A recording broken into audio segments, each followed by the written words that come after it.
Educação à distância, mudando realidades.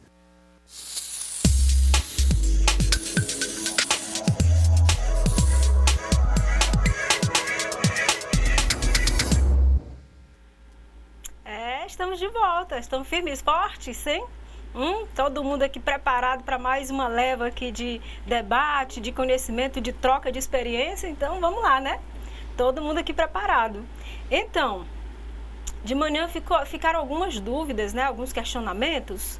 E ao longo do que a gente for dialogando aqui, vou pedir o professor para ir me auxiliando, o professor Vicente, que está aqui, para ver se a gente consegue debelar essas dúvidas, né, gente? Não é interessante que ninguém saia daqui com dúvida alguma, tá?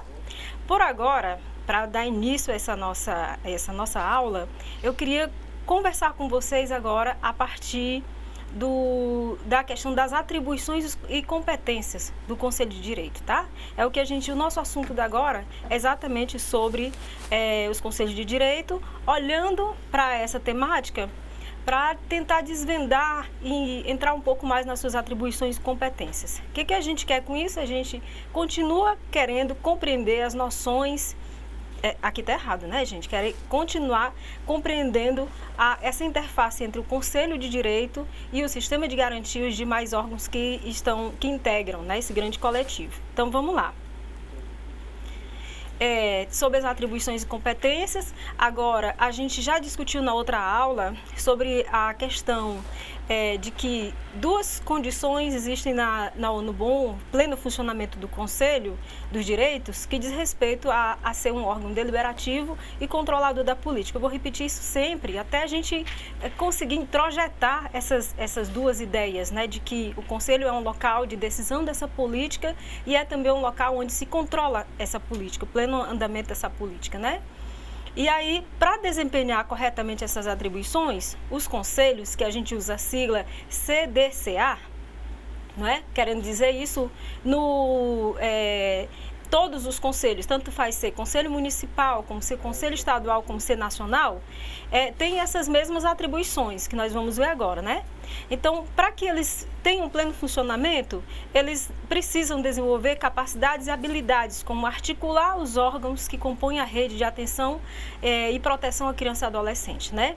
Então, ele tem essa natureza de ser um agente articulador de todos os órgãos que compõem, que prestam os serviços, prestam o atendimento à criança e adolescente, dentro daquele formato que a gente viu brevemente, né, na outra aula, do sistema de garantia, né, que integram aqueles três eixos, um que promove, um que controla e o outro que faz a atenção especial da proteção, né? Então, a gente vai sempre estar olhando para o Conselho como sendo esse órgão que é esse ente articulador, que convoca essas vontades, que congrega as forças, né, para que todos possam estar lá juntos, dialogando, construindo fluxos, construindo vontades, construindo situações de soluções, né, para todo, porque assim, vamos lá que, partindo para o mundo real, que isso aqui a gente está sempre olhando para a teoria, né? É onde a gente quer chegar. Vamos sempre colocar assim. Lá na nossa realidade, lá na nossa localidade, a gente sabe que o sistema de garantia não está pronto. Isso aí a gente já está sabendo, não é novidade para ninguém. A gente já sabe que o órgão X não funciona adequadamente, que não atende a demanda X de crianças naquilo outro. Isso aí a gente já sabe. Mas tem um fator importante nisso, que é o fato da gente, mesmo sabendo, conhecendo os desafios que tem pela frente, a gente querer elaborar estratégias interessantes para tentar aproximar o máximo possível disso aqui, não é? O máximo possível do que se espera que seja aquela situação ideal, não é? Por isso que essa articulação ela é importante, ela tem que ser feita uma articulação buscando o interesse das pessoas, a vontade das pessoas. Não é só articulação, às vezes a pessoa pensa que é assim, eu mando um ofício para o povo, articulei. E não é isso, articular é você além de mandar o ofício, que evidentemente que a comunicação de todos os órgãos oficiais precisa ser comunicação oficial, né? Você não vai mandar recado para ninguém, não é? É órgão oficial, então tem que ser por ofício. Mas junto com esse ofício, você manda uma leva de outras coisas junto, né? É dar um telefonema, é dizer, olha, da importância, encaminhei para você um ofício, que o ofício é letra. Mas você entra em contato com as pessoas, se é um órgão que fica vizinho, você vai lá, entrega o ofício em mão, olha aqui, olha, eu estou entregando esse ofício, mas eu queria muito que você participasse, sua presença é muito importante, quando você falta, cai o rendimento, entendeu? Para mexer com as vontades das pessoas, mobilizar mesmo essas vontades, né? A articulação é nesse sentido, de que seja algo pulsante, que as pessoas sintam o desejo de estar lá participando, né? Não é só um ofício desaforado dizendo que você tem que comparecer porque senão não sei o quê. Não, é uma coisa que realmente chame a atenção, que as pessoas tenham o desejo de participar, que se sintam parte do processo, sintam-se importantes porque estão ali integrando aquele coletivo. Essa capacidade do conselho ela é muito importante, porque a partir da experiência que eu venho, muito do que a gente conquistou lá no Conselho Estadual do Ceará, né, que é um conselho que é super bem conceituado em nível de país, foi por conta disso, né? E tem uma figura importante no conselho que nós não podemos esquecer, não é que faz toda a diferença, é a pessoa que está à frente da Secretaria Executiva, não é? Essa pessoa, ela tem que ser a pessoa que entende da política, que está interessada na política, de preferência que milite na política, porque se for assim, é uma formiga, né? Ela é rápida, ela faz tudo, ela consegue antenar todo mundo. Então, a Secretaria Executiva, eu costumo brincar com os conselheiros dizendo, gente, Secretaria Executiva é o conselho de fato, não é? Porque os conselheiros, eles vão lá, deliberam nas suas reuniões, nas suas comissões, e quando finda, fica lá um rol de demandas que precisam ser, providências que precisam ser tomadas, tá certo? Então, número 1, articular. Tem que saber articular. Decidir sobre a formulação das políticas públicas, né? O Conselho necessita estabelecer prioridades, né? Como é que o Conselho vai estabelecer essa prioridade? Vai ser através do levantamento dos números, né? Vai construir aí um diagnóstico da situação, tanto da situação das ameaças e violações às nossas crianças e adolescentes, são nossas, todas nós, como também dos serviços que estão sendo ofertados por essa rede que presta atendimento à criança e adolescente, né? Se o Conselho tem esse diagnóstico e, evidentemente, tem que ser atualizado, não adianta você dizer para mim, não, lá no meu município foi feito um diagnóstico em 1900 e me esqueci, então não está valendo mais esse diagnóstico. Sabe que criança, nós trabalhamos com o público geracional e a geração é rápida, né? Passa rapidinho. Então, quando você presta atendimento aqui, faz uma demanda de 4 anos, aquela criança não é mais criança. Não é? O adolescente não é mais adolescente, então é muito rápido. O diagnóstico também tem que acompanhar essa dinamicidade dessa faixa específica da vida, né? Que a fase adulta, nós temos um maior tempo aí para poder, né? E mesmo assim ainda é dinâmico. Imagine quando se tratando de criança. Então, esse diagnóstico tem que ser sempre atualizado, ele tem que estar sempre dialogando com as realidades, né? Não pode ser um diagnóstico feito assim, eu acho que ele tem que ser de fato, ele tem que congregar as informações que vem de todos os órgãos que prestam atendimento, e nisso o Conselho Tutelar, olha, ele vai fazer toda a diferença. Por quê? Porque o Conselho Tutelar, como a gente já viu aqui, até estava perguntando aqui anteriormente, como é a situação em que o Conselho Tutelar deve ser acionado? Primeiro vai para os órgãos que prestam atendimento à criança, depois volta para o Conselho? Não, o Conselho Tutelar é a porta de entrada, porque ele tem que atender a partir do artigo 98, não é? Que eu acho que o professor Vicente vai reforçar bastante isso, né? Então, o Conselho Tutelar, sendo essa porta de entrada dessa ameaça e dessa violação, ele tem dados. E se utiliza o CIPIA, que aí eu acho que aqui depois vem um professor para falar especificamente do CIPIA, né, para vocês. Tem uma aula específica sobre isso. Tem uma aula específica. Não é da minha desse conteúdo meu. Isso, não é o professor que vai falar sobre o CIP, é um outro que vai entender do sistema, etc. Então, quando ele vier tratar dessa questão, vocês vão ver como o CIP ele é uma mão na roda, não é? Porque ele vai trazer toda uma qualificação dessa informação.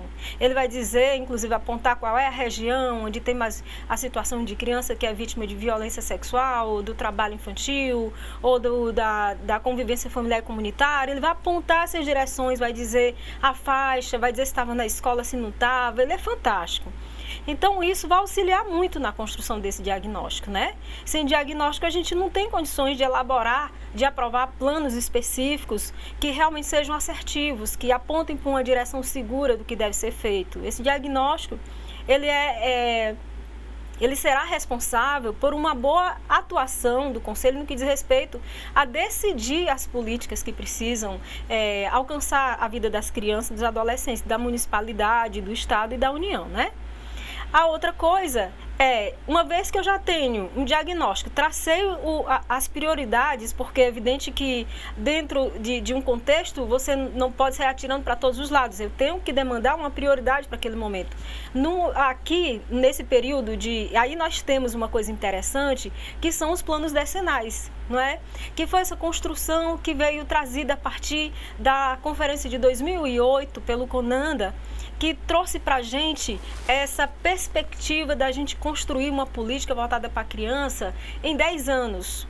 Por que o plano decenal é importante? Primeiro porque ele nos aponta exatamente um pedaço, digamos assim, de uma geração, onde a gente pode atuar durante 10 anos com aquelas ações que a gente programou, não é? E depois, porque o plano, a política da criança e do adolescente, ela está para além da questão partidária, é suprapartidária, né? Então, mesmo que termine um mandato de um determinado político, do executivo, mas o que vem pela frente tem que dar continuidade aí por mais 6 anos, né? Então, o plano decenal é da maior relevância possível.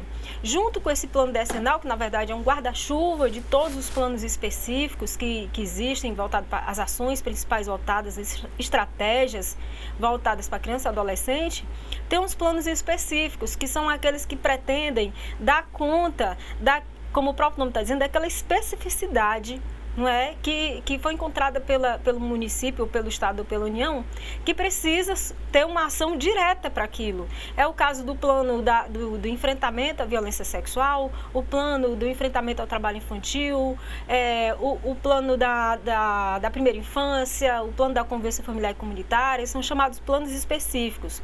E que os conselhos de direito, eles têm que estar com esses planos todos em dia também, tem que estar acompanhando isso. Se fez um plano em 2003, é evidente que hoje ele não serve mais para essa geração, né? Ele precisa ser revisitado com extrema urgência. Eu estou falando isso, professor, porque tem município que eu ando, que o último plano que foi construído lá é do ano 2006, 2007, quer dizer, não faz mais nenhum sentido para aquela... Aliás, até eu posso comentar sobre isso, porque o Conselho Tutelar também tem que ter um plano. Sim. É fundamental, mas feito junto com o Conselho Municipal.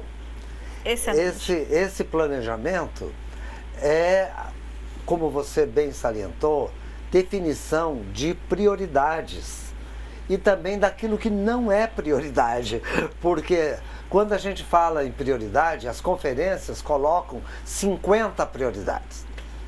Então tem que definir bem o que é prioridade no município, com um perfil diagnóstico técnico, porque no Conselho Tutelar tem o CIP, tem um banco de dados, mas na cidade também. Então, uma cidade de estradas, né, de cruzamentos, de caminhões, vai ter um planejamento diferente de uma cidade mais de habitação, né, do pessoal local, de comércio local, do que uma cidade onde circula muita gente. Então, o Conselho Tutelar vai fazer um plano, e como você bem salientou, né, de maior prazo, e outro, né, bianual. Sim. E avaliar se o plano alcançou suas metas ou não. Por exemplo, O ideal é eliminação da exploração sexual de crianças e adolescentes.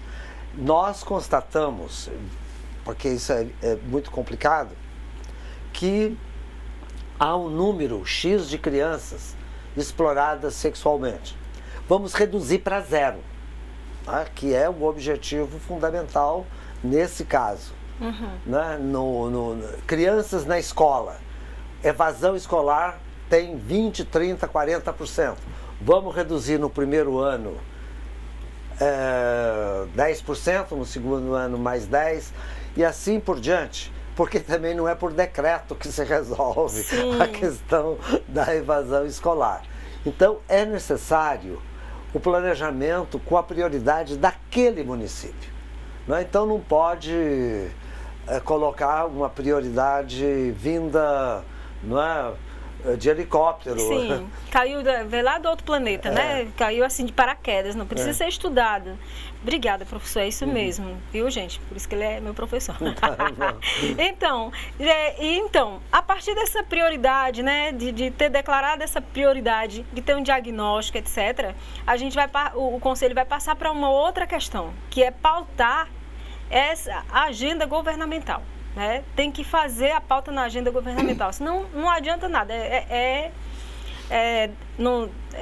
nadar e morrer na praia. É preciso fazer uma pauta governamental muito bem feita, e aí tem que ter uma incidência sobre os órgãos, convocar as setoriais, convocar as chefias de governo, levar para dentro convocar as audiências públicas, chamar as câmaras setoriais para debater, não sei, várias estratégias são necessárias ser montadas para se dar visibilidade, né, e conclamar a população para fazer parte desse processo e pautar na agenda governamental, não é? O Conselho ele necessita acompanhar e avaliar as ações governamentais e não governamentais destinadas ao atendimento dos direitos da criança e do adolescente. E por que esse acompanhamento direto e essa avaliação? Porque ele precisa exigir melhorias, né?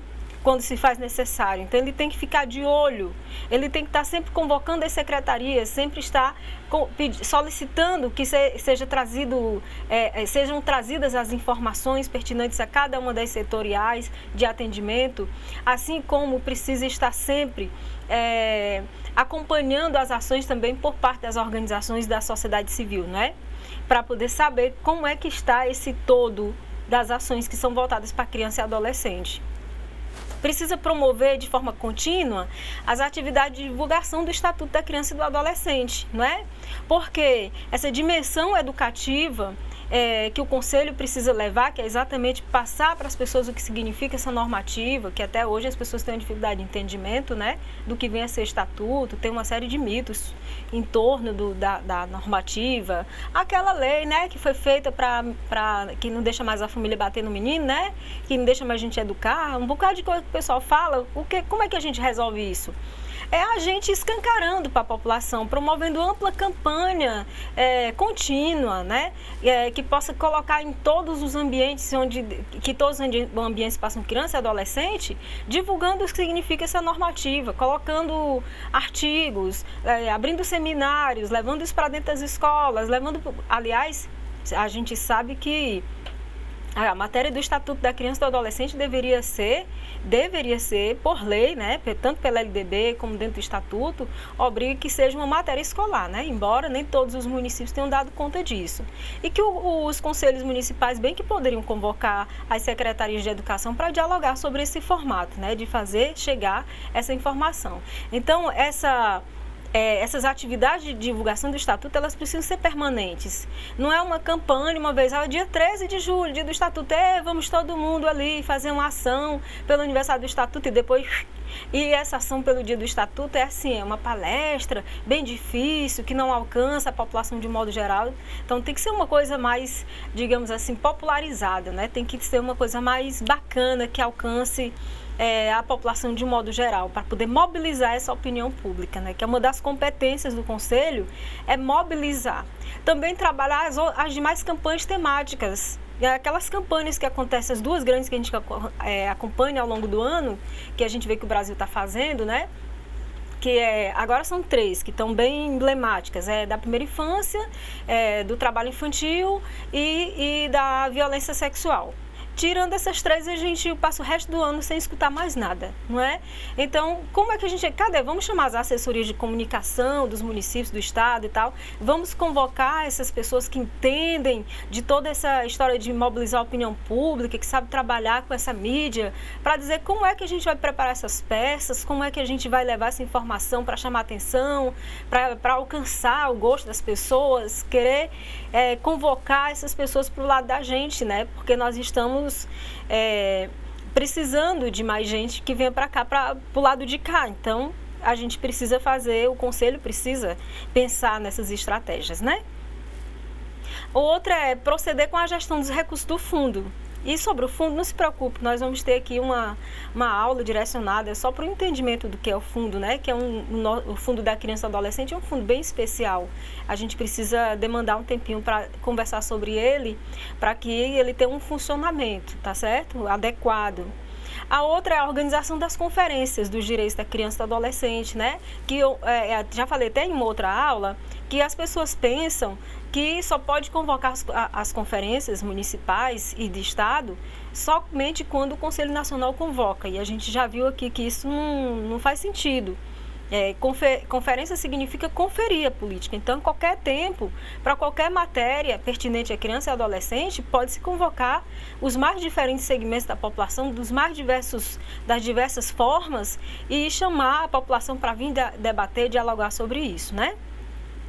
O Conselho também ele acompanha e monitora a elaboração e a execução do orçamento criança. A gente chama de OCA, né? O orçamento criança e adolescente, né?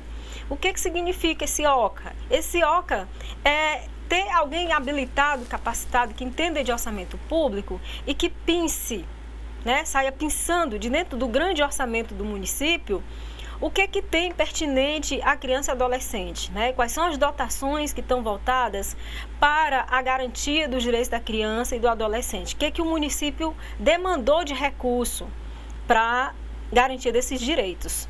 E vai ter que fazer essa observância em todo o ciclo orçamentário. Sobre isso também a gente vai ter uma aula específica, junto com o fundo a gente também vai ver o que significa esse ciclo orçamentário, né? Que existe aí um ritual que precisa ser seguido, precisa ser acompanhado, tá certo?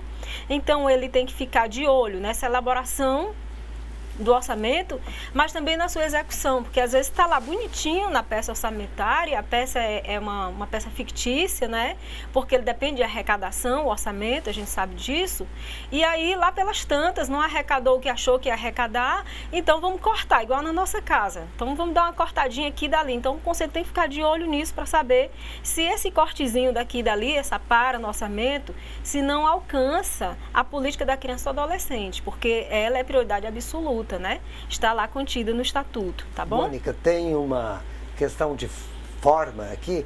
Eles estão perguntando sobre a atividade que você vai propor nessa aula que não está chegando, não chegou para eles a atividade. Eu vou já passar. Eu prometo então, que eu passo aqui. Não fiquem ansiosos. Calma, respira, gente. Vamos aqui, olhando, acompanhando. Tá bom, era só vai para dar baixar certo. a ansiedade. Obrigada. Tá. Ele promove o constante diálogo acerca dos avanços e desafios da política de garantia dos direitos, utilizando espaços legitimados pela sociedade. As audiências públicas, os seminários formativos, as reuniões deliberativas, né? Ele reforça que todos os integrantes, os atores que compõem o sistema de garantia cheguem até a sala de aula, que é imprescindível formação para todo mundo, né? Não tem essa de, tem um seminário ali que envolve a matéria da criança e do adolescente, para o Conselho reforçar. Tem que passar para todos os órgãos que compõem a rede de serviços, tem que passar para todo órgão que compõe o sistema de garantia, dizendo, olha, vai acontecer essa formação aqui. Todo mundo tem que estar lá dentro para passar pela mesma formação, para nivelar nosso conhecimento, né? E lá é mais uma oportunidade. Cada vez que você volta para a sala de aula, você tem uma oportunidade de debater, de discutir, de afinar, inclusive, o fluxo. Então, é uma oportunidade criativa, não é? Onde a gente aprende, mas também ensina e também constrói. Então, tem que reforçar. O Conselho tem que ser também esse agente, está reforçando esses espaços. No caso dos Conselhos de Direito na instância municipal, ele tem que proceder pelo estatuto, né? ele tem que proceder com o registro e o monitoramento da execução dos programas desenvolvidos pelos órgãos governamentais e não governamentais, tá certo? E tem uma coisa interessante aqui, é que a gente vai ver lá no Estatuto que ele diz que esse monitoramento das ações dos programas, né, ele fala até do regime de programa, forma de atendimento que vai ser dado, ele precisa acontecer no máximo a cada 2 anos, não é? Então quer dizer que o conselho ele pode deliberar que ele vai fazer esse acompanhamento, vai até lá para fazer a sua visita de monitoramento a cada 6 meses ou uma vez por ano, não é? O importante é que não passe 2 anos sem ir até lá nesse órgão, né? Que acompanhe como é que vem se dando o desenvolvimento dos programas que atuam com criança e adolescente. E o Conselho Municipal tem a visão dos planos setoriais. Sim. Específicos. E então a informação compartilhada Sim. vai ver a responsabilidade da escola, da saúde, da assistência, da polícia, da segurança, da promotoria, porque uma ação interfere na outra. Né? Perfeito, professor, muito bom.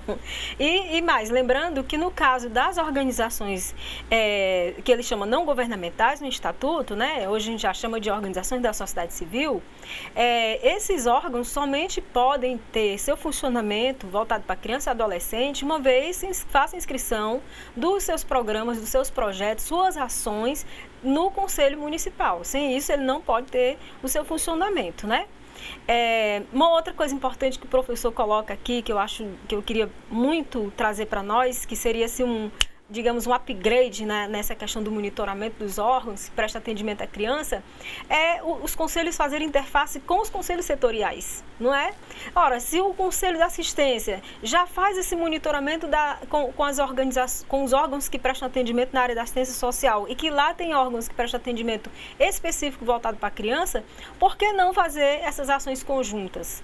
Talvez até resoluções conjuntas, não é? Porque aí a gente já amarra, e como o Conselho Municipal dos Direitos da Criança é um órgão articulador de toda a política, ele também pode se articular com os demais conselhos setoriais, inclusive até com outros conselhos de direitos humanos. Às vezes tem uma matéria que passa pela questão também do direito da mulher, por exemplo, a creche. A creche é um direito da criança, mas é também um direito que a mulher trabalhadora tem. Então, por que não convocar, não é, esse outro conselho e juntos? Porque qual a grande questão aqui, que eu queria deixar bem evidente aqui nesse nosso módulo, é que, gente, só unidos a gente vai vencer. Só cardume, tá? Então, quanto mais a gente consegue congregar esforços, quanto mais a gente consegue alianças, melhor será para o pleno desenvolvimento daquilo que a gente acredita que pode acontecer. Sozinhos a gente não faz nada, não é? A outra coisa, evidentemente, que vocês já sabem, estão acompanhando agora, né?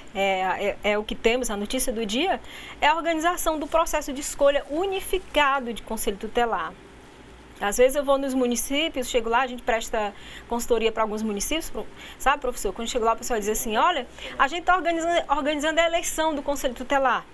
Aí eu sempre gosto de dizer, olha, vocês estão organizando o processo de escolha com data unificada para o Conselho Tutelar, que, porventura, esse processo de escolha é feito hoje no Brasil através do voto, tá? Que é para a gente dissociar a palavra eleição, porque senão o povo vai ficar pensando que é tudo vereador mesmo, já está difícil. Então, usar sempre essa terminologia, processo de escolha, não é meramente porque é uma questão, é porque eu acho bonito, é porque é para reforçar mesmo que é um processo de escolha. Que, como está dizendo no Estatuto, a sociedade vai escolher aquela pessoa que está lá, não é? Então, aqui é um processo que ele tem um respaldo de 2 normativas que eles vieram trazer transformações no Estatuto, né, que é a Lei 12.696 de 2012, que é chamada a Lei dos Direitos Sociais do Conselho Tutelar, que é uma conquista até recente, e vai trazer a resolução 170 do CONANDA, que é de 2014, e agora, recentemente, não está nesse texto aqui, porque na época não tinha, né, mas já estou colocando, essa normativa que o professor apresentou hoje de manhã, que eu ainda não gravei o número da lei, mas que é a que faz a recondução por tempo ilimitado do mandato do Conselho Tutelar, né? Então, o Conselho de Direito ele é o responsável por isso, enquanto que o Ministério Público fiscaliza esse processo de escolha, né? O Conselho de Direito ele também acompanha as ações do órgão de forma sistematizada. Ele faz o acompanhamento do Conselho Tutelar, das ações do Conselho Tutelar, né? Verifica e exige as adequadas condições de trabalho para os conselhos tutelares. Então, assim, não é que o Conselho de Direito seja um fiscal do Conselho Tutelar, não é nessa perspectiva que está sendo colocada. Mas é que, se há necessidade de que os dois atuem de forma unificada, não é? Eu até brinco dizendo siameses, eu vou sempre repetir isso. Então, um tem que estar sempre acompanhando. Por que o Conselho Municipal precisa acompanhar as ações do Conselho Tutelar? Porque ele precisa caminhar lado a lado, reforçando as condições de trabalho do Conselho Tutelar, e precisa acompanhar esse atendimento que está sendo feito exatamente para verificar as condições da rede de serviço, né? As principais violações no campo dos direitos da criança ou adolescente. Ele vai ficar lançando esse olhar o tempo todo, né? E acerca desse acompanhamento, devemos compreender que o CMDCA não tem função fiscalizatória. Um acompanhamento serve para unificar as competências de fiscalização do Conselho Tutelar, porque nesse caso o Conselho Tutelar ele tem uma dimensão fiscalizatória, né? Quando ele pode chegar pelo artigo 95, ele chega até os órgãos que prestam o atendimento da criança e do adolescente, eles realmente podem entrar para fiscalizar, enquanto que o Conselho de Direito ele entra para fazer o monitoramento, o controle desses órgãos, né? Então, os dois têm que caminhar lado a lado nisso, tem que afinar isso, olhando para o estatuto que diz, demanda lá o que deve ser fiscalizado, né? O artigo 90 ele vai trazer isso aí. Então, por que isso? Por que essa unidade entre os dois? Porque o Conselho, como ele está demandando o tempo todo para essa rede de serviço, então ele está acompanhando de perto e ele pode indicar quais são as falhas que existem nesse sistema, né, para acontecer o aprimoramento. Não é só para apontar o dedo, é para que leve realmente a tomada de decisões de como deve ser enfrentada essa situação e solucionada, né, ou pelo menos mitigada. O Conselho Tutelar, a principal porta de entrada do campo das violações, eu já falei sobre isso, né? E o Conselho Tutelar também tem que atuar junto, lado a lado com o Conselho Municipal, porque vocês sabem que o Conselho Tutelar, uma das suas atribuições é exatamente subsidiar o poder público na elaboração do orçamento. Então, Conselho Tutelar e Conselho de Direito tem que caminhar lado a lado também nesse ciclo orçamentário, não é? Tem que acompanhar desde a sua formulação, como também a sua execução, saber se está sendo a contento, né? Então, estão vendo aí que tem que caminhar de forma ininterrupta. Sobre a questão do funcionamento mesmo do Conselho de Direito, ele tem ele segue um regimento interno, né? Normalmente, assim, tem as Assembleias Gerais, que essas assembleias, ela convocam, a gente chama de colegiado, plenário do colegiado, né? Onde é feito através de uma convocação. Aí tem, quando há necessidade, há uma Assembleia Extraordinária, que também é convocada, tem um prazo lá, o regimento interno tem que dizer quando é esse prazo, né? E normalmente tem-se uma mesa diretora, que até já falei na aula anterior, que essa mesa diretora, ela é como se, por exemplo, há necessidade de ter um representante do conselho numa determinada mesa, ou para poder, sei lá, compor um seminário, ou dar uma entrevista. E aí quem vai? Pode ser qualquer um, mas pode ser que o conselho diga assim, vamos indicar uma mesa diretora para nessas situações, sempre ter essa pessoa de referência que vai lá falar em nosso nome, né? É nesse sentido, tá certo? É de ter essa pessoa que assine um documento, um ofício, só meramente para essas situações. Tem que organizar a pauta, não é? Toda reunião tem que ter uma pauta declarada e essa pauta é importante que ela chegue em todos os órgãos que compõem o sistema, todo mundo tem que saber o que vai ser tratado naquele dia, na reunião do conselho, né? Tem que ter um quórum mínimo, não pode ser feito com... o conselho é composto de 12 membros, mas aí apareceram 3, tudo do governo, vamos fazer. Não pode ser assim, né? Tem que seguir um quórum regular, ele tem que ser um quórum legítimo e tem que ser quantitativo, tem que dizer lá no regimento qual o quantitativo mínimo para isso acontecer, né? Sob pena de que, se não tem esse quórum mínimo, automaticamente essa deliberação não pode ser tomada, né? Não tem legitimidade.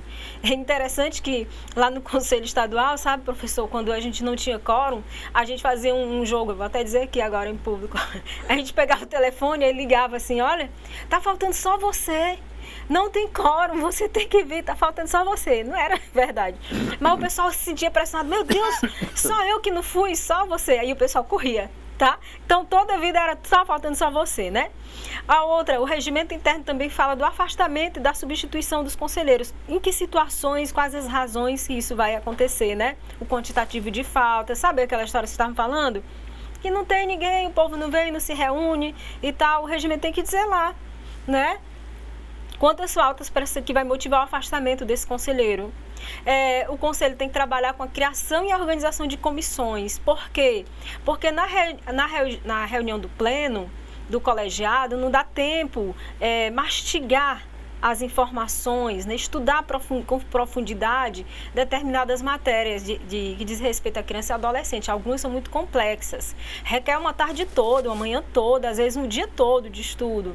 Então, se você trabalha isso dentro de uma comissão essas comissões, elas não são impostas. Há um convite para os conselheiros que se importam com aquilo ali. Lá no Conselho Estadual, por exemplo, essas comissões que evidentemente tem que ser paritárias, né, gente? Tudo que a gente está falando aqui é necessária a paridade. O que acontece? Tem a comissão de políticas básicas especiais, que vai tratar vai dar conta desse monitoramento, etc. Tem um que cuida só do orçamento e do fundo, tem outro que cuida só da questão daquelas situações de violações de direitos à criança. Então, essas comissões é que dão conta de toda essa matéria que vem chegando, de todas as demandas que estão acontecendo em nível estadual, que eu estou falando aqui, né? E afina isso e leva já um parecer para ser discutido no colegiado. É importantíssima a comissão, né? Agora mesmo vocês estão vendo aí que os conselhos tiveram que criar uma comissão que não é permanente, é temporária, que é a comissão que está organizando o processo de escolha do conselho tutelar. A outra comissão que deve estar funcionando no seu conselho municipal é a comissão que organiza as conferências dos direitos da criança, tá certo? O regimento interno também deve dizer qual o formato das votações, né? Diz como é que deve ser isso, 50% mais 1, como é que vai ser, quando é que a gente delibera. E ele deve publicar suas deliberações e decisões. Mônica, é o seguinte, no meu município não tem nem essa história de diário oficial do município, não existe. Então, o que a gente faz nessa situação? A gente torna público. Publicar significa tornar público. Então, a gente pega e sai botando lá no flanelógrafo da Secretaria da Saúde, no da Assistência, no da Educação, nas escolas, em todo canto, de forma que alcance a todos. Hoje, todos os municípios, eu acho que raros são os casos, deve ter, porque nós estamos falando de Brasil, mas a maioria já tem seus sites oficiais da prefeitura. Então, normalmente a gente dá a dica de que faça lá um linkzinho só para a matéria que é pertinente ao Conselho Municipal dos Direitos da Criança, né? Então, qualquer pessoa pode entrar lá e ver quais são as deliberações. Por que isso? Porque quanto mais transparência nisso, gente, melhor. Sabe? É preciso que a sociedade tome conhecimento de que o Conselho ele está tomando providências, que ele está agindo, que ele está funcionando. E isso só vai chegar se for nesse formato, publicizando as informações, abrindo as suas audiências públicas para apresentar o resultado do trabalho do mandato, daquele colegiado e etc. Né? Isso é importante. Tem que ter as atas das reuniões. Outro dia eu cheguei num conselho, gente, que pedi, me dê, por favor, o livro de ata aqui para eu dar uma olhadinha, porque o livro de... Aí a pessoa disse até assim, não, mas o livro de ata não é para todo mundo ver, não. Como assim? O livro de ata é público. Os atos do conselho são atos públicos, que qualquer cidadão pode chegar lá e pode pedir para olhar, saber o que está sendo deliberado em favor da sua criança e adolescente, né? Então, é muito importante o registro de tudo o que acontece. As formas de participação popular, a gente já falou bastante sobre isso aqui, eu acho que está muito claro, né, para todo mundo, que as reuniões precisam ser abertas, que o Conselho precisa criar essas reuniões em câmaras setoriais para abrir os debates nas reuniões descentralizadas ou nas reuniões ampliadas que precisam ser criadas, né, convocando mesmo que as pessoas cheguem, já que elas não têm costume, né? E a resolução 191 do CONANDA de 2017 é exatamente a resolução que prevê o fomento à participação de crianças e adolescentes, né, nos espaços de deliberação e controle. Então, quem quer conhecer um pouco mais sobre isso, que eu acho que já viu isso com a Monique, né, no outro módulo, mas se quiser revisitar, revisita aí a resolução 191 do CONANDA e veja quais são os parâmetros, né, que ele coloca aí, a estrutura, a metodologia, como é que dá a formação, a participação permanente de crianças e adolescentes com caráter consultivo, ou seja, na perspectiva sempre de consultar as crianças e adolescentes e não que elas deliberem, tá bom? Bom, e aí eu queria trazer aqui rapidinho, eu tenho um pouquinho de tempo, e eu queria trazer aqui rapidinho pra gente mais numa perspectiva de reflexão, sabe, professor, sobre a importância do conselheiro de direito, né? Qual o perfil dessa pessoa que vai ser conselheiro de direito. E esse texto que eu trouxe aqui, eu trouxe de uma grande pensadora que atua com essa questão da participação lá no meu estado, que é a professora Irma Moroni, é uma professora da Cátedra do Serviço Social. Eu gosto muito da forma como ela se reporta, então trouxe o texto dela, inclusive pedi permissão para isso, né? Ela disse que o conselheiro de direito é um agente político que passa a ter garantia constitucional de exercer um direito há muito buscado pela sociedade civil, né? A gente buscou muito por isso, por esse direito de participação, então não foi dado de graça, assim, né? Participar do processo de gestão das políticas públicas em todas as suas etapas, desde a formulação até a avaliação. Olha que coisa extraordinária, né? No Brasil. A sua participação é decisiva na vida de milhares de pessoas, principalmente quando essas pessoas são crianças e adolescentes que não possuem representação deliberativa, apenas consultiva nos conselhos, né? Essa parte que foi eu que botei. As decisões tomadas pelo conselheiro precisam ser embasadas numa postura ética e pensando na coletividade. Para tal, esse conselheiro necessita ser capacitado de modo a ter compreensão política das legislações, dos conceitos que compõem a política em que pretende atuar. Não adianta ser conselheiro a dar um conselho sobre o que eu não sei aconselhar, não é? Eu preciso saber do que se trata aquilo ali. A organização interna dos conselhos está estabelecida em regimento interno, organizada a partir da construção colegiada, no qual se regulam todos os procedimentos que devem ser observados pelos membros do colegiado. Então, o que eu estou dizendo com isso aqui? Que se você está se colocando voluntariamente para ser um membro componente daquele colegiado, daquele conselho, você tem que observar, fazer a observância do regimento dele. Se lá diz que você não pode faltar 3 vezes, então você não pode faltar 3 vezes. Se você sabe que de antemão você não vai reunir condições para se dedicar àquilo que você está pretendendo, então é melhor não ir. Não é? Porque se atrapalha, tira talvez o lugar de alguém que poderia estar lá dando uma boa contribuição, não é? Às vezes o pessoal quer ir para dentro do conselho, professor, porque acha que é status, sabe? Eu saio dizendo à torta e à direita, eu sou conselheiro, olha que bonitinho. E não é para ser bonitinho, não é meramente uma questão decorativa, é de responsabilidade pública, né? Então, ser conselheiro é ter responsabilidade pública. Ao tornar-se conselheiro, o cidadão passa a ser um agente público, um agente da sociedade, você representa a sociedade. Olha, tem uma questão aqui, que de Bacabal, no Maranhão. Quem deve presidir o conselho? O Estado ou a sociedade? A outra questão é, quando os conselhos de direitos não conseguem fazer as políticas públicas por falta de verba, o que deve ser feito no OCA, né, no orçamento? Sim.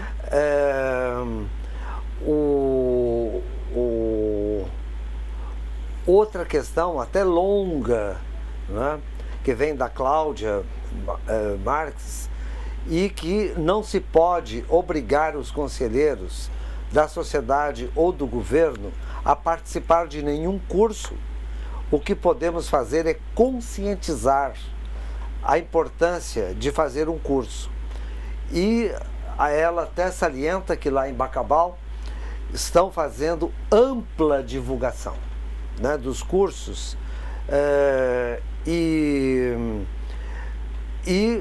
a necessidade de, quando a pessoa se candidata, ela assume um compromisso. Sim. Não é? É um compromisso público, não é um compromisso para a sua vida privada, como você salientou, mas é um compromisso de atuar com a comunidade, para a comunidade. Quer dizer, é um exercício do qual a gente deve ser orgulhoso, o exercício da cidadania, não é? Porque nós dependemos dos outros para viver. Né? Ninguém está isolado.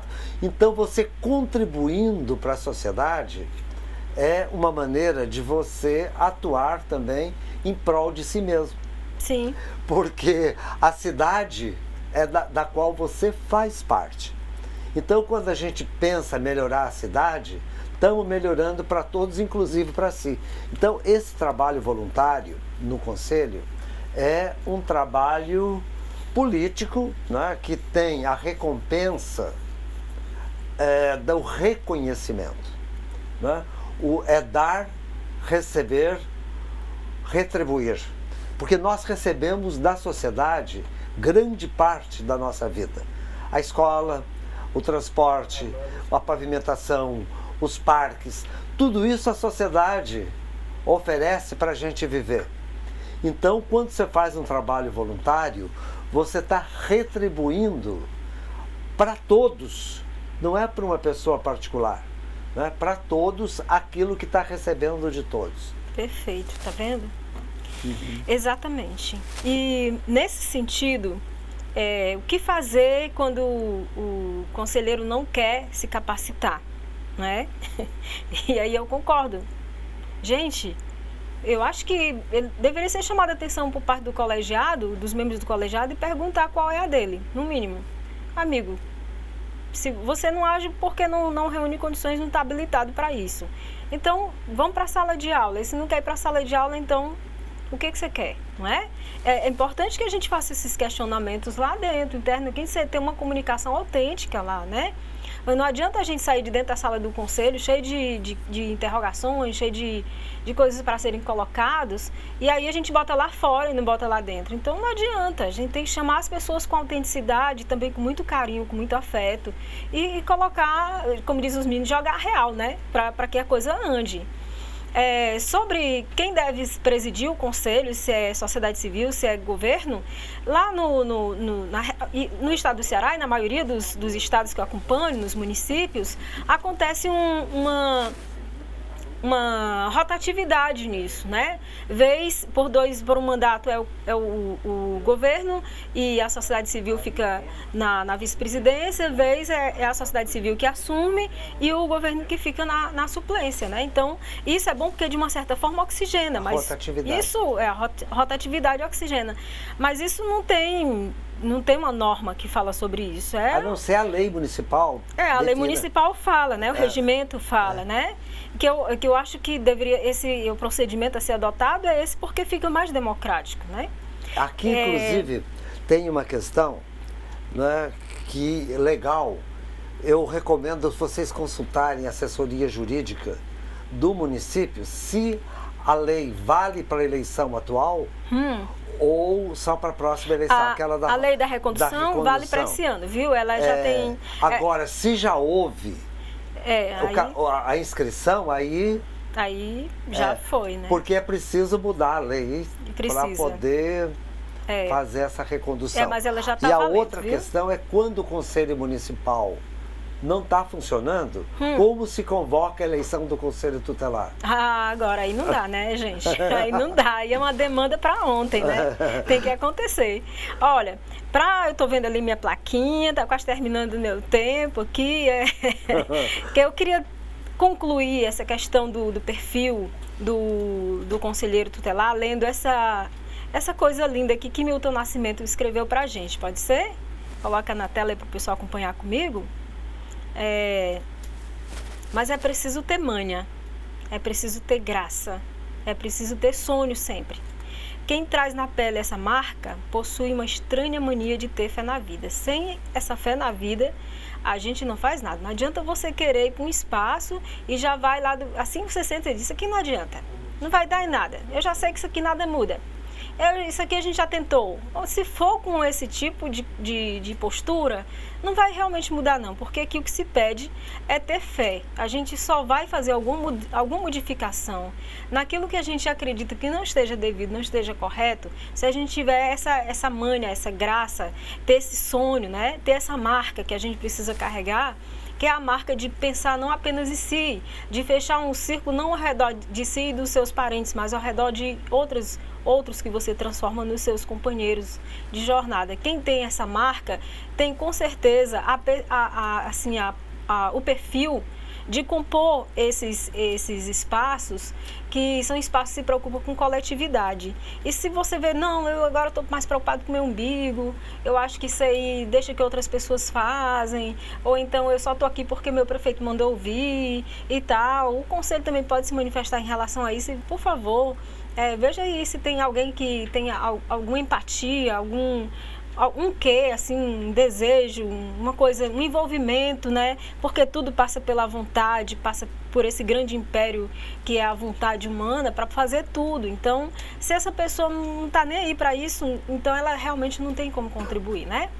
Por agora é só. E aí tem uma tarefinha. Vocês estavam até querendo que eu dissesse qual é a tarefinha, não sei se está tempo, está acabando o tempo. Mas já foi enviada pela Thelma. Pronto, foi enviada a tarefinha, dá uma olhadinha aí, qualquer coisa eu me reporto lá no grupo, tá bom?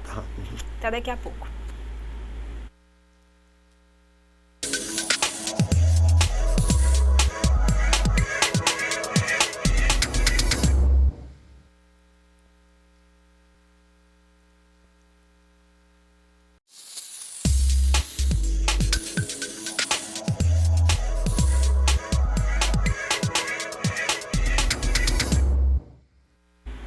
E de volta, né? Tenho aqui nas minhas mãos que eu pedi, né? Uma lista que eu quero mandar beijo para todo mundo agora, né? Então, o pessoal que está no Amazonas, o polo Manaus Zona Leste, Manaus Centro, Tabatinga, Maués, eu acho que é Maués. O pessoal de Amapá, que está no Macapá, no Porto Grande, o pessoal do Mato Grosso, que está em Rondonópolis, e Barra do Garça, que nome lindo. O pessoal do Maranhão, aí do meu Nordeste querido, que está em Monte Castelo, Imperatriz, Codó, Caxias, Bacabal, Grajaú, Pinheiro, Santa Inês, Açailândia, Barra do Corda, São João dos Patos e Timon. E o pessoal de Tocantins está na Araguaína, Gurupi, Palmas. Se eu disser algum nome errado, me perdoe, tem uns nomes indígenas aqui, a gente realmente é ignorante em relação à cultura indígena. O pessoal que está no Pará, Ananindeua, Bragança, Breves, Conceição do Araguaia, Marabá Industrial, Santarém. O pessoal de Roraima, que está em Boa Vista. O pessoal do Acre, que está no Rio Branco, no Cruzeiro do Sul. E aqui Rondônia, Ariquemes, Cacoal, Ji-Paraná, Porto Velho, Zona Norte e Vilhena. Um beijo, um abraço, muito afeto, muito carinho, muita força, muita garra, muita manha para a gente continuar, né, nossas pelejas.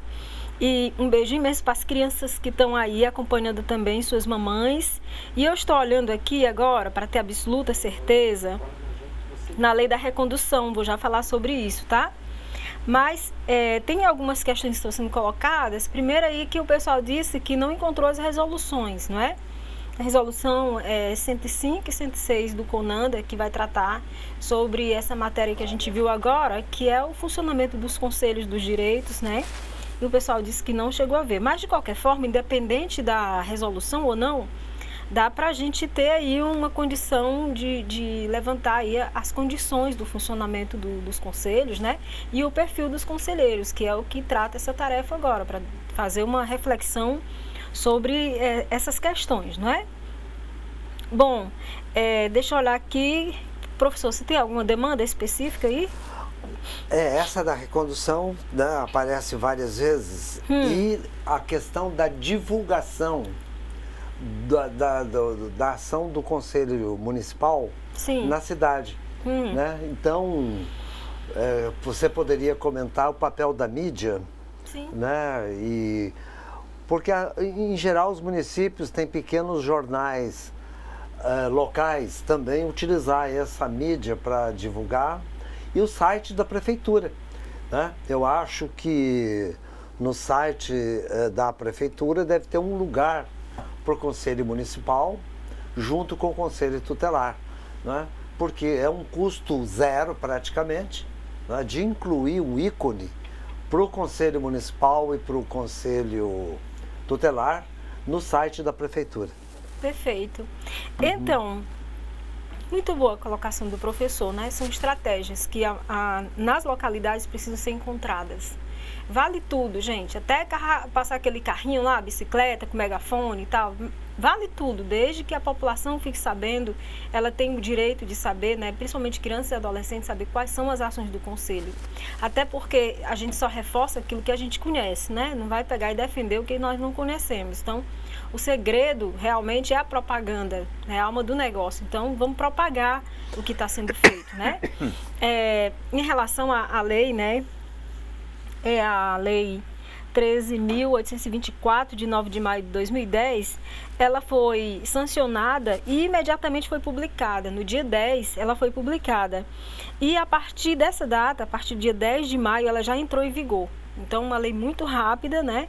Que todos os processos, a partir do dia 10 de maio de 2019, já passaram a ter a vigência dessa nova normativa, né? Uma lei que ela entra, é sancionada e na maior rapidez possível ela já passa a ter vigência, né? Nessa questão do mandato. O pessoal está colocando aqui que não há links para consultas públicas. Ué, gente, então bota nas redes sociais. A gente não bota um monte de coisa, por que não colocar as ações do Conselho de Direito, as reuniões que estão acontecendo, as pautas deliberativas que estão ocorrendo lá, não é de domínio público, todo mundo precisa acompanhar, então usa aí as redes sociais para essa finalidade, né? Cria aí o Instagram do Conselho de Direito, né?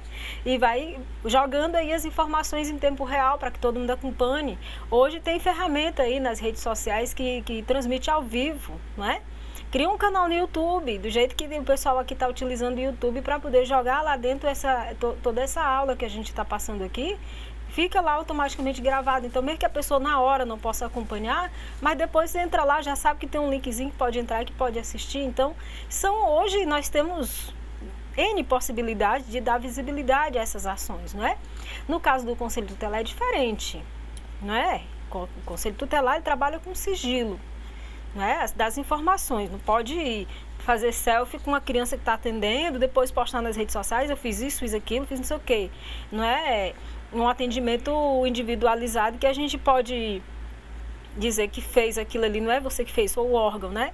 Então, é evidente que o Conselho Tutelar, pela natureza do seu atendimento, não pode ter essa abertura de informação, como é o caso do Conselho de Direito, né? Mas o Conselho de Direito, que delibera, que monitora a política e tal, a não ser que você tenha lá um caso que foi feito um monitoramento e evidenciou-se, né, um descumprimento de um artigo do Estatuto, e isso gera num procedimento administrativo e tal, aí numa sindicância, sei lá, evidentemente que isso não pode ir para as redes sociais, né, que passa para uma outra questão, mas sendo só para dar visibilidade das ações, as campanhas, as reuniões, a pauta deliberativa, não sei o quê.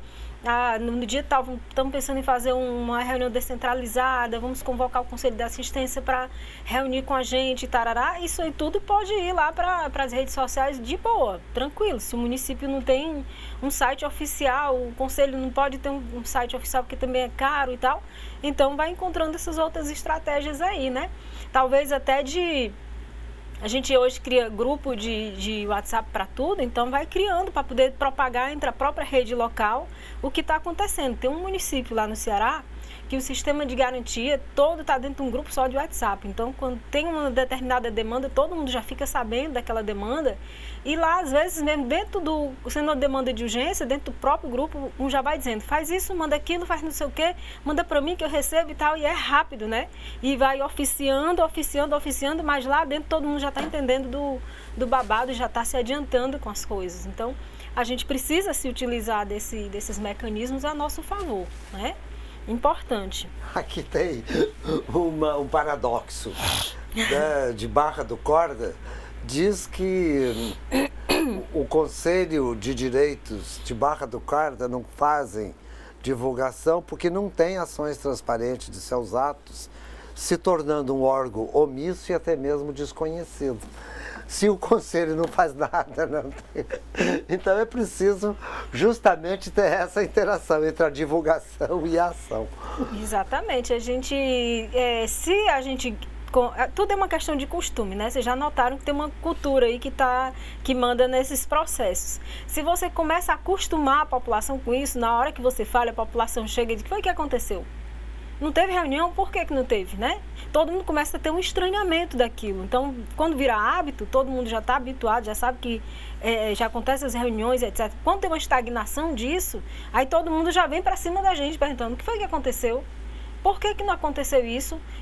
Não vi mais nenhuma postagem de vocês. Eu começo a cobrar. É assim que acontece com o Conselho Estadual. O Conselho Estadual do Ceará, ele tem ele tanto está dentro do site de uma secretaria na qual ele está vinculado, né, dentro da estrutura da administração pública estadual, como também ele tem um Facebook específico. Então, por exemplo, as ações das conferências estão acontecendo, as reuniões descentralizadas, ampliadas, isso aqui, tudo vai sendo registrado lá dentro.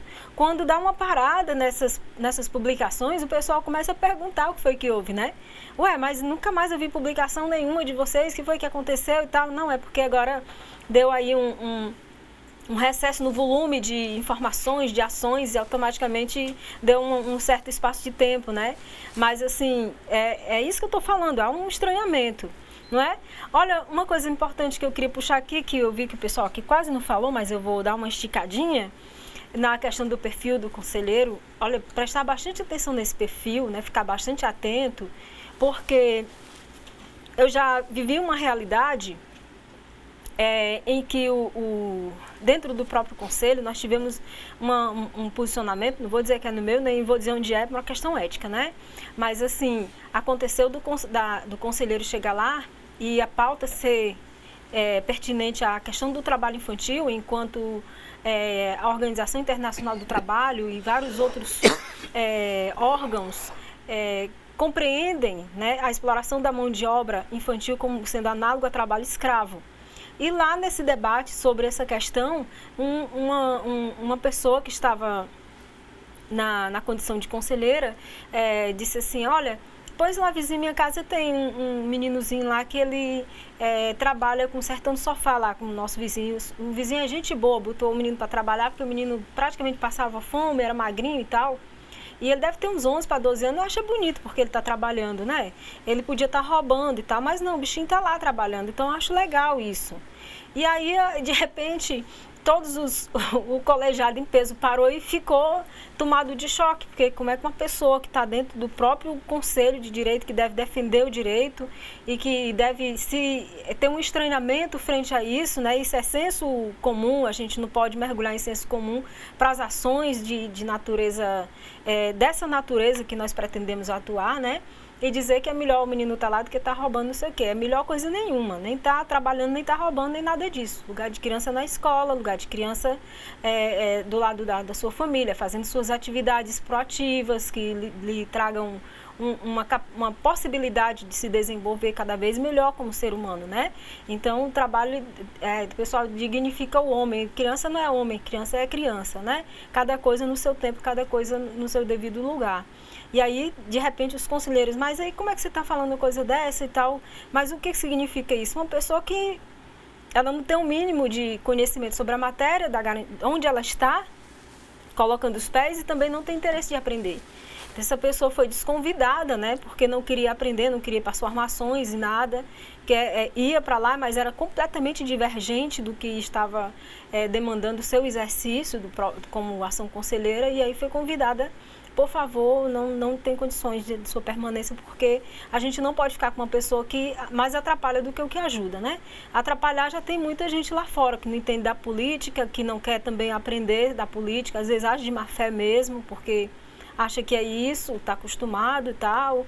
E aí já está lá fora um monte de gente torcendo contra. Então, quem está dentro tem que torcer a favor, porque senão fica complicado a gente lá fora querer mostrar que existe um sistema de garantia e lá dentro do nosso próprio sistema de garantia tem gente que está pactuando com as iniquidades, né? Ô, Mônica, é complicado. Você vai falar do FIA, do fundo? Vou falar do FIA. Porque tem na próxima uma aula. Questão aqui sobre isso. Na próxima aula, pode respirar, que nós vamos ver só FIA, tranquilo, respira, tá? Vai dar certo. Tá. Tem mais alguma demanda? Eu acho que sobre a questão do Conselho Tutelar tá certinho, né? Que é a partir da vigência da publicação do Diário Oficial da União, que é do dia 10 de maio de 2019, já está vigente. Então, os municípios que não fizeram vão ter que fazer uma reparação aí, dialogar com suas promotorias da infância para saber como resolve, né? E tem mais. Eu acho assim, eu tenho ciúme, viu, professor? Porque quando é na sua aula é um monte de pergunta. Perguntar é a vida.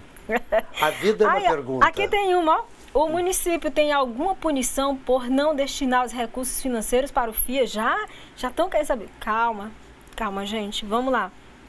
O perfil do conselheiro pauta-se na compreensão política, no conhecimento das legislações, nos conceitos que o compõem, na empatia em transmitir conhecimento acerca do trabalho, exatamente.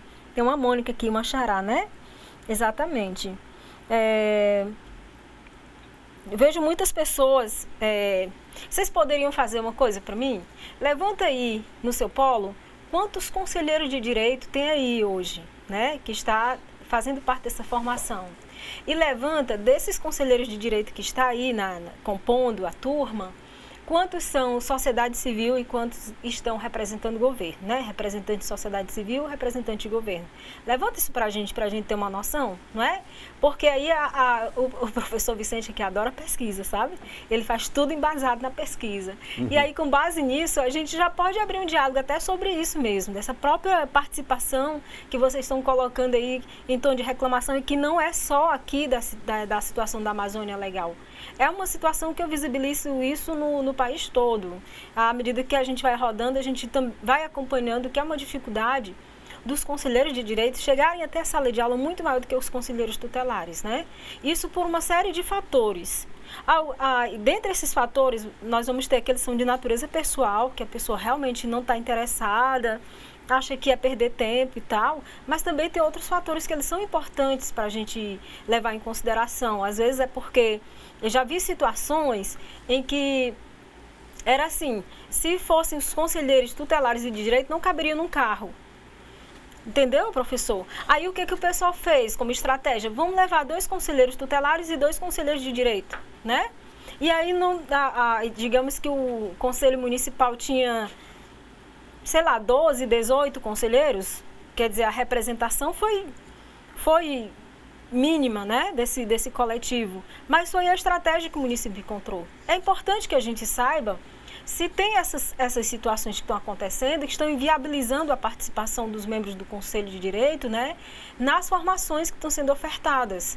Porque aí, com base nisso, a gente pode reestudar isso. A gente precisa encontrar estratégias de alcançar esses conselheiros. Também pode ser, por conta daquilo que o professor Vicente estava colocando, de que, assim, quem já está dentro da plataforma da estrutura governamental já se destina àquela reunião, àquela atividade que é do conselho, dentro do seu próprio horário de trabalho. Ele já está cedido para aquilo, né?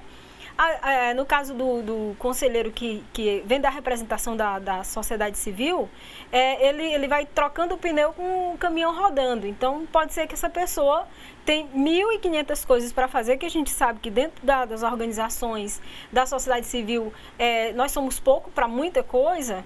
E aí, nisso, faz uma limitação dessa participação, né?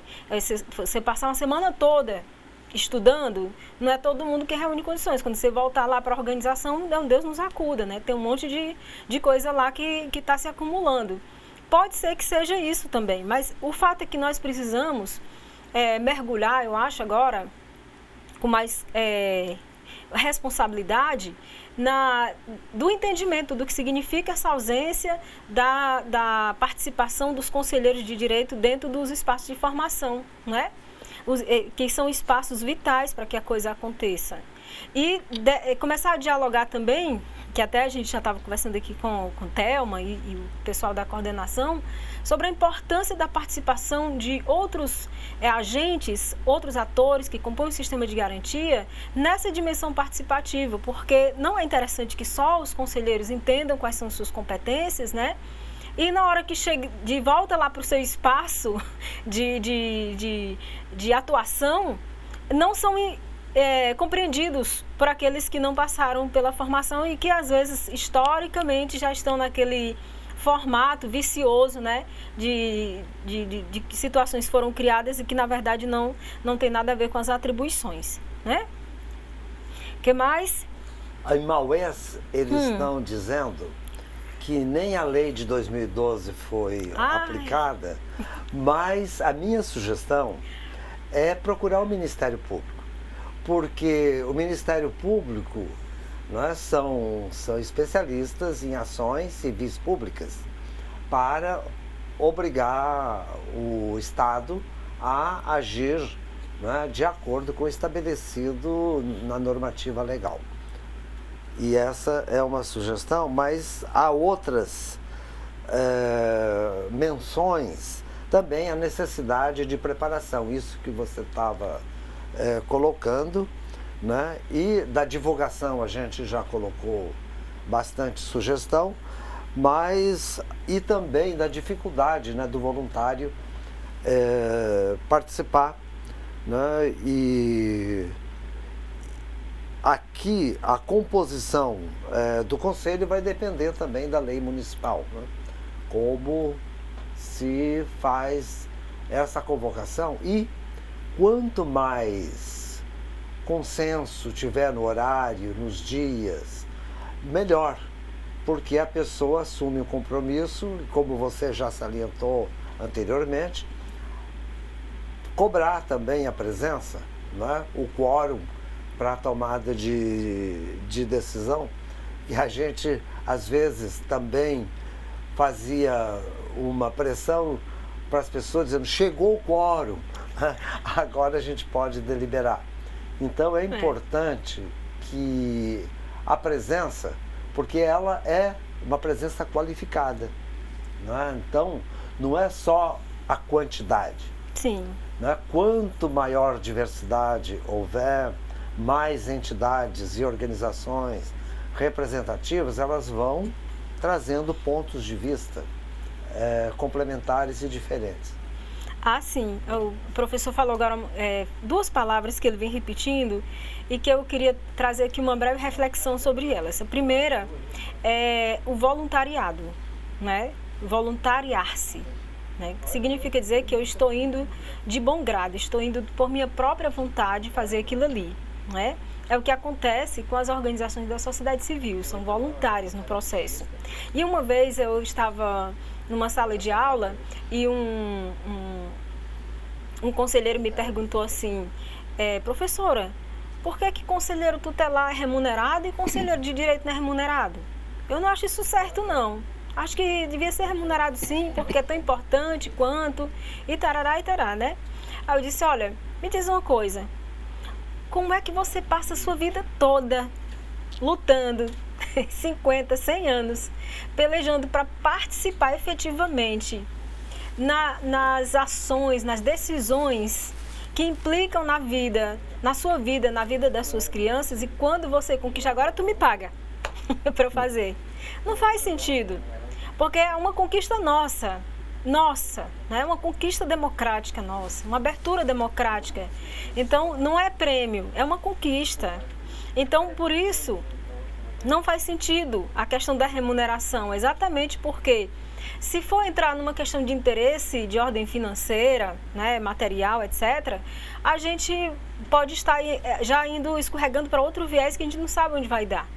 Se voluntariamente, de coração, de vontade, de desejo, de, como diz aqui o Milton Nascimento, de ter fé na vida, já está, a gente já traz essas implicações, tu imagina sem isso, né? Imagina se passa por uma outra questão do interesse, que a gente já viu que onde entra o dedo do capitalismo, a coisa fica mais difícil da gente dialogar.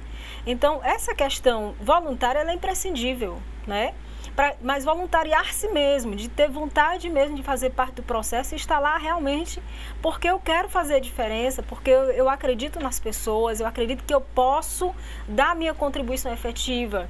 E sem ficar cobrando tanto dos outros, que às vezes cobra tanto dos outros que esquece de si, não é? Ah, não vou porque o pessoal não vai, e aí? E aí? De tanto, teve uma situação interessante que eu vou contar essa historinha aqui, lá no meu estado. Tem uma cidade bem antiga, que tem um teatro mais antigo que tem no estado, sabe, professor? Um teatro lindíssimo, muito bonito. Esse teatro nunca foi inaugurado. Agora, por quê? Porque o teatro, você sabe que era o ano de 1800 e pouco, durante esse período, só as boas famílias poderiam acessar esses bens, né? Até hoje ainda é difícil para as demais classes acessarem, mas era assim.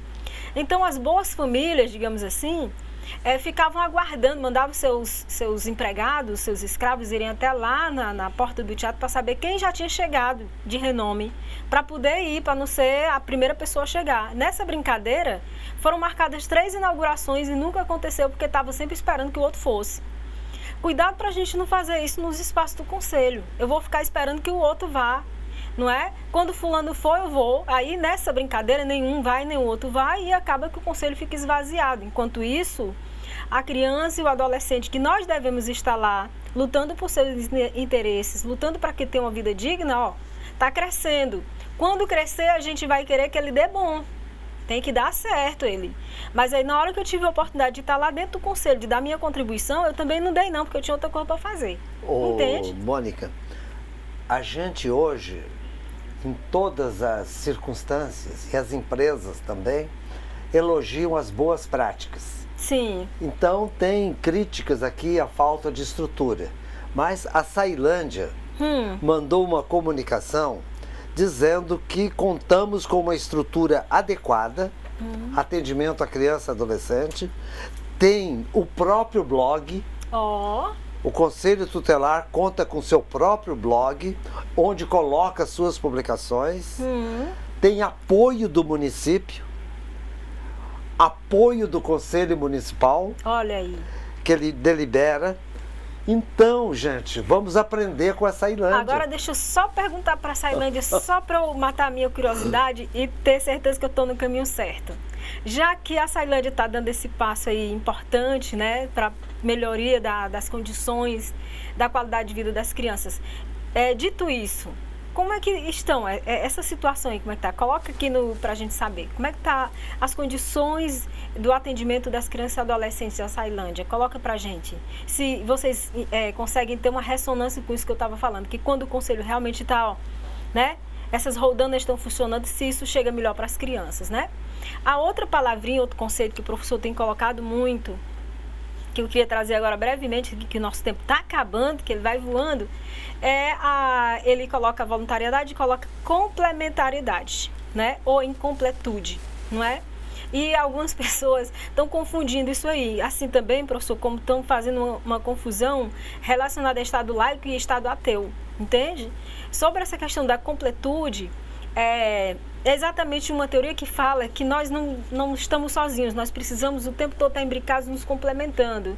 Então, isso é muito válido para o sistema de garantia dos direitos da criança, que um não atua sem o outro.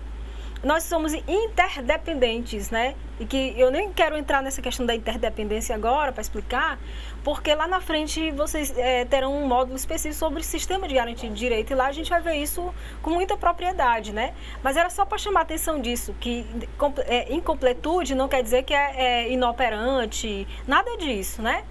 E aí, professor, 4 minutinhos, vamos trazer essa questão da dúvida, né, da conselheira? Vamos. Em relação à laicidade do Estado, né, eu coloquei anteriormente, quando chegou a República, houve a separação da Igreja do Estado, porque havia uma interferência desde do Império, né, da colônia, né, entre o Estado e a Igreja. O Evangelho na mão, a espada na outra. Então, essa interação, né, entre a força do Estado e a força da fé eram a mesma coisa. Mas a separação permitiu cada um cumprir melhor as suas funções. O Estado laico não é aquele que nega a religião, pelo contrário, é aquele que aceita a presença de todas as correntes, de todas as religiões, como cidadãos. Então, o católico é cidadão, o evangélico é cidadão, o bandista é cidadão, não é? Todos são cidadãos. E isso que é importante, não é excluir uma em benefício da outra, é incorporar todas. Então, o Estado laico, ele não tem preferência por religião na nomeação dos seus membros, nos concursos, no seu funcionamento. Todos têm que ser atendidos de forma cidadã, não é? Então, e mesmo pessoas que estão em muita dificuldade, como usuários de drogas, eles são cidadãos. Então, toda essa questão, então, não é excluir a religião, pelo contrário, abarcar todas na cidadania. Não é? E em relação à incompletude, é necessário considerar que, que há uma interdependência. Não é? Nós falamos muito da intersetorialidade, da interseccionalidade, eu posso até voltar a isso na próxima apresentação. Sim. Mas a incompletude é justamente a necessidade, não é, de ver aquilo que o outro faz. Excelente. Né? Para não ver aquilo que eu não posso fazer. Isso. Mas ver aquilo que o outro faz. Excelente. E aí, como daqui a pouco o professor vai entrar com a aula dele, ele pode dar um foco maior nisso, né? Por agora é só, né? Em breve a gente volta para continuar nosso diálogo sobre a atuação dos conselhos de direito. Vão aí guardando seus questionamentos, suas dificuldades, etc. Também é um espaço para isso, né? A gente é um espaço de escuta, a formação é um espaço de escuta, onde a gente se escuta, onde a gente coloca nossos anseios, nossas dificuldades, a gente dá uma choradinha também, não é? Chora as pitangas e também vai construindo perspectivas, né, de soluções, tá certo? Até daqui a pouco.